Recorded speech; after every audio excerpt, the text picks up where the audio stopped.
se me ha pedido de hablar un poco de este rol de la empresa en estos tiempos de crisis, y al final de estos 15 minutos os voy a mostrar mi idea del tipo de empresa que realmente nos va a ser la más útil si quieres ser emprendedor para abarcar esta situación.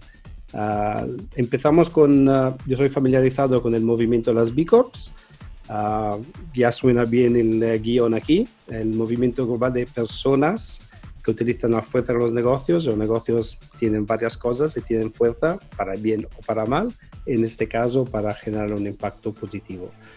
Un par de ejemplos me llegan, por ejemplo, de este concepto de economía colaborativa. Es esto, #Tech4Good.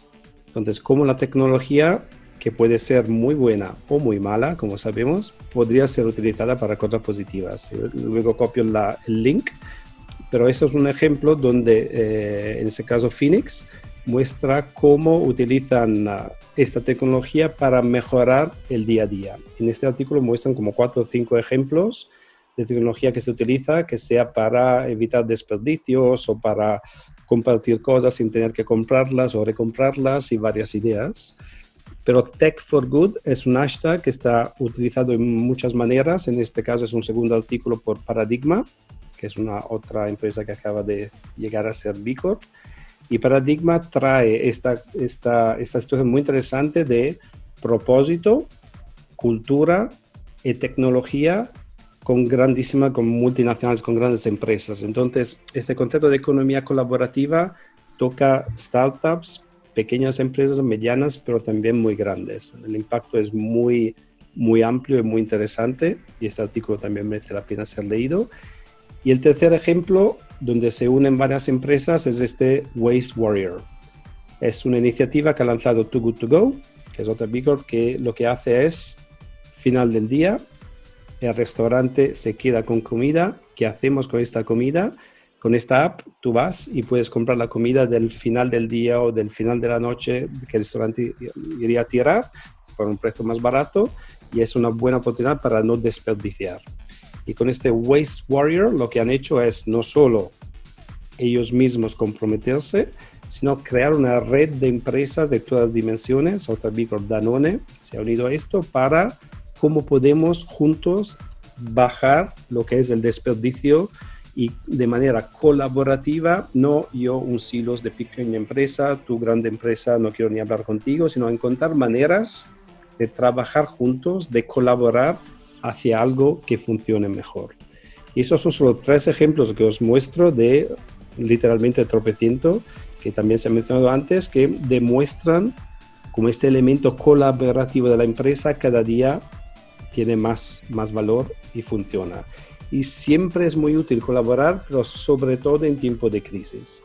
En tiempo de crisis solo no das abasto, ni consigues sobrevivir, necesitas colaborar con otros.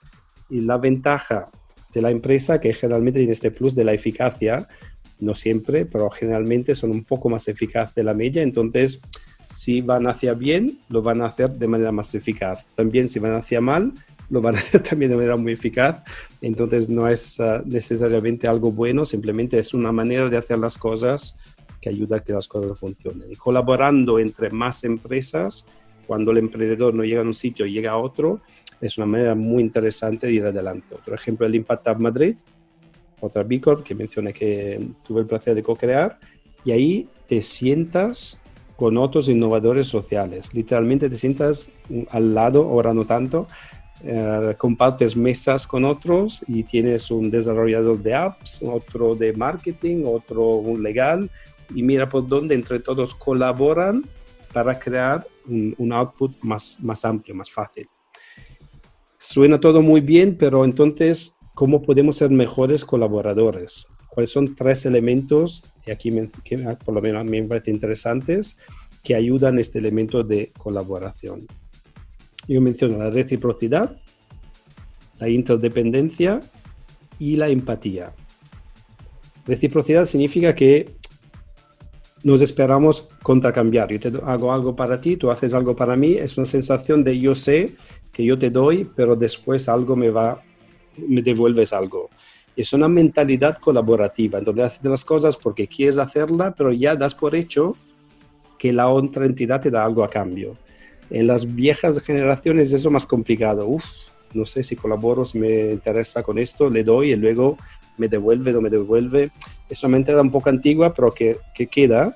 En las generaciones más jóvenes, por ejemplo, la reciprocidad lo tienen mucho más amplio, con esas redes sociales tan buenas y tan terribles. Comparten constantemente cosas, se dicen, se gustan uno al otro. Esta es una mentalidad que es natural en las nuevas generaciones y entonces esperamos que la vayan a utilizar de esta manera. La segunda, la interdependencia.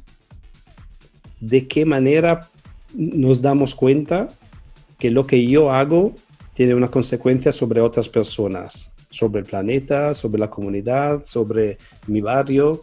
Esta concienciación muy activa que lo que yo hago tiene un efecto sobre ti y lo que tú haces tiene un efecto sobre mí. Y las empresas generalmente han sido bastante malas en darse cuenta de las consecuencias de lo que hacen. Y la economía colaborativa te empuja esta nueva sensación, esta nueva mentalidad de somos todos interdependientes y por eso tenemos que colaborar de manera más eficaz. Y no último, sino que diría yo principal, la empatía. Entonces, yo colaboro con una persona que tiene empatía conmigo, que me entiende. La otra persona querrá trabajar conmigo si hay algo más profundo que firmamos un contrato.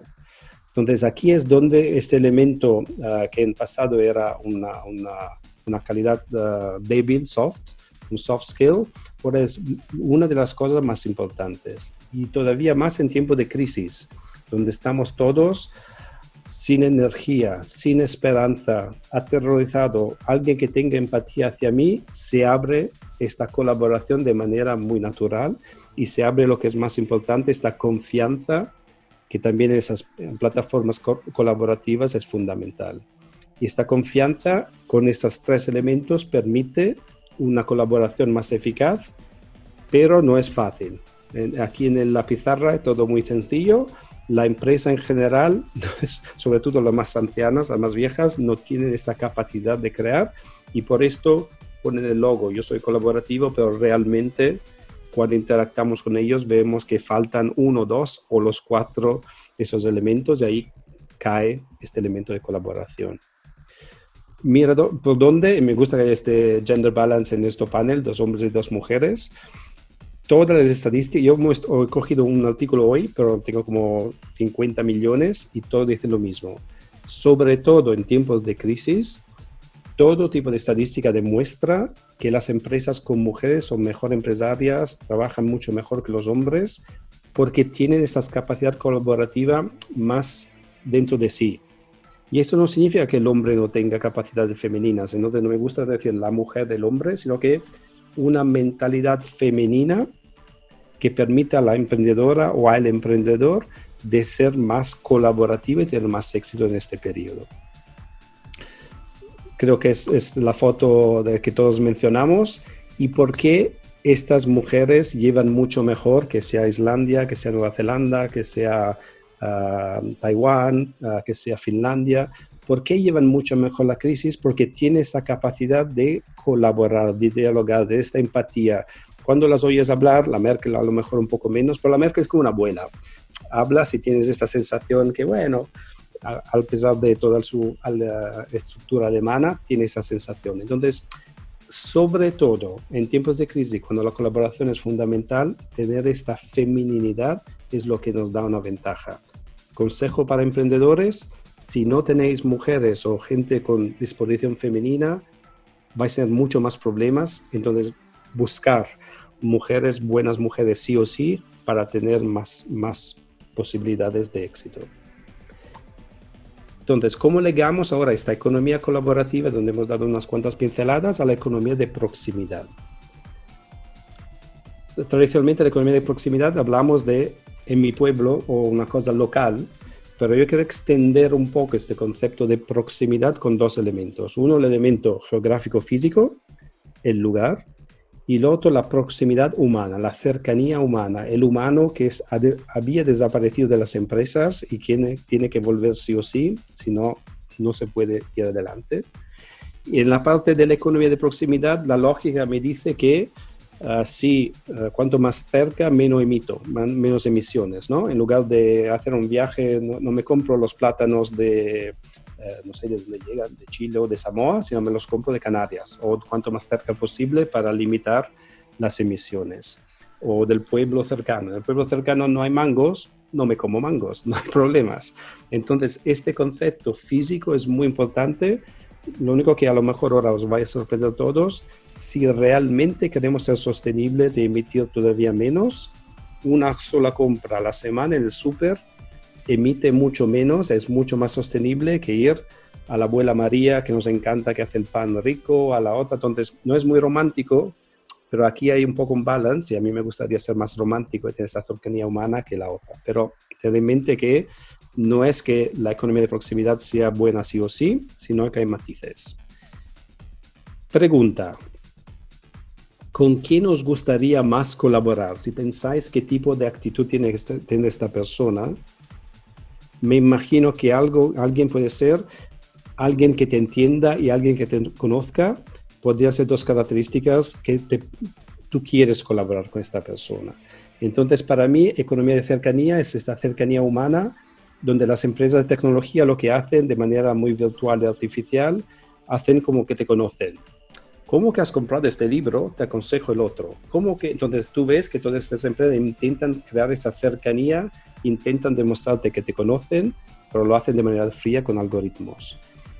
Lo romántico es de cercanía, pero mi pregunta es, en tu piso, ¿cuánta gente conoces y tienes cercanía? Entonces, en teoría, la cercanía humana sería la manera de hacer la empresa, pero no somos muy buenos en crear cercanía humana.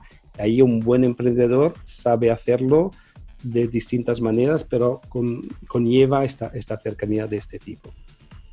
Y luego a mí me da un poco de miedo cuando hablamos de proximidad, que no nos aislemos, ¿no? Esta imagen es muy buena, demuestra a la derecha la isla, hay una barrera, me imagino, muy alta, y todos los ricos con piscinas y todo lo demás, a la izquierda los pobres. Entonces a mí me da un poco de miedo, en España, en el mundo, hay ese aislamiento, mi área, mi comunidad, mi región es mejor y no me interesan los demás. Me gustaría no crear esas barreras, no crear la proximidad que aísla, sino algo un poco más amplio. Entonces, a mí me gustaría extender esta cercanía, esta proximidad, y al ser Bahá'í, yo tengo mis ideas, y mira, mi idea sería esta, extender un poquitín la proximidad a la tierra, de reimaginar este concepto de una tierra como un solo país y la humanidad, sus ciudadanos.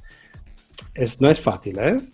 Pero una de las primeras misiones, esta es la primera foto que se hizo de la Tierra, decirme aquí dónde está Torrelodones, dónde está la barrera entre Cataluña y Andalucía. Entonces, creo que todos estamos sonriendo para decir, qué tontos que somos si lo pensamos un momento. Realmente, si tuviéramos esa capacidad de proximidad con el ser humano, con el interés sincero, podríamos crear una proximidad bastante más amplia, que creo que vendría bien a todos, no solo a algunos. Entonces, os dejo con esta empresa ideal, que para mí será la empresa que realmente funcionará en el futuro, que serán estas, las que yo llamo micro multinacionales. Empresas presentes en varias partes del mundo, con un alma muy fuerte, con una sensación de pequeño, de cercano, pero con la capacidad de abarcar continentes. Y sobre todo que sean empresas útiles. Gracias.